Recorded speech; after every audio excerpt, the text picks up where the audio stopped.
Hello everyone, BR Newman here with HELIOS. What you see before you is a 3-card tarot spread drawn to match your specific astrological zodiac sign in this very moment in time.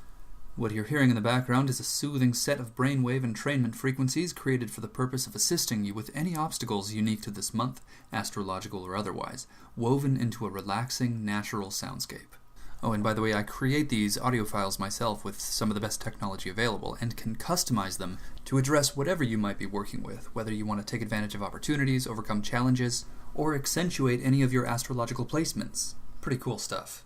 And these kinds of things and more are all available on my website, IamHelios.com, and there you'll also find tarot and astrology readings, but also extremely comprehensive yet simple and easy to follow astrology and tarot courses, so check those out.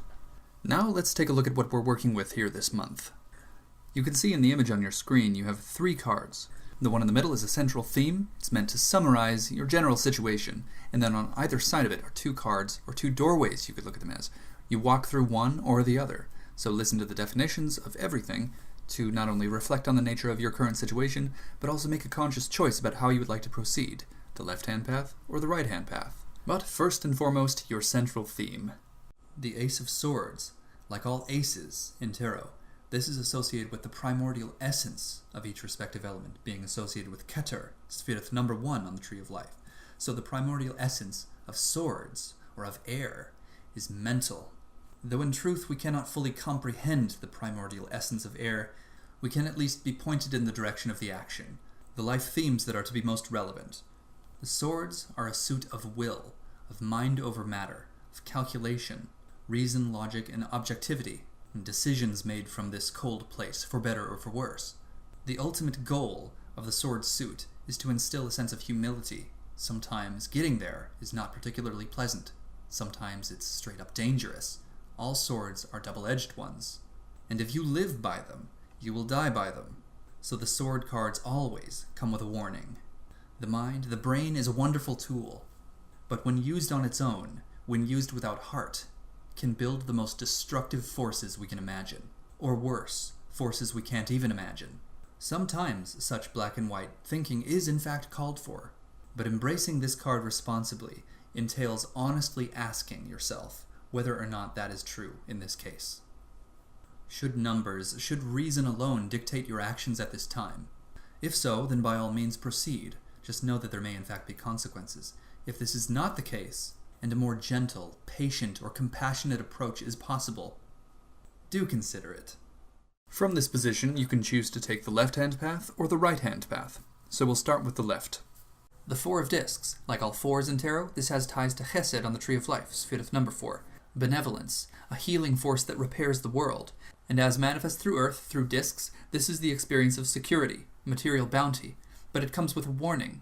The experience of the 4 of Discs carries with it the potential to stifle the natural flow of wealth and cut you off from the active participation in the flow of wealth. So this is the process of holding on, not letting that which flows in flow out, thus severing your tie with the energy of abundance. You could call this a fear-based decision to accumulate wealth for the sake of security, and this of course points to the risk that is presented by the 10 of Discs, which is the point at which that material wealth, those resources, gain power over you. You fear losing them so much that you're willing to sacrifice your freedom for the sake of security. So this card surfaces to remind you, let it go. Out with the old, in with the new. Releasing something allows for something new to come in. Embracing this card demonstrates to yourself and to the universe that you have faith, that you're willing to trust in the whole process because you are consciously, actively participating in the flow of wealth. Giving and receiving are 2 sides of the same coin. You have to be willing to embrace both sides. The more you give, the more you receive. The more you receive, the more you should give, so long as you want to fully grasp the entire spectrum of wealth as your own. Or you can choose to approach the situation outlined by your central theme according to the right-hand path. The Lovers. This card unifies masculine and feminine forces, so this can be Venus with Mars, or the Sun with the Moon. Opposing forces reconciling differences, or hemispheric cohesion within the brain.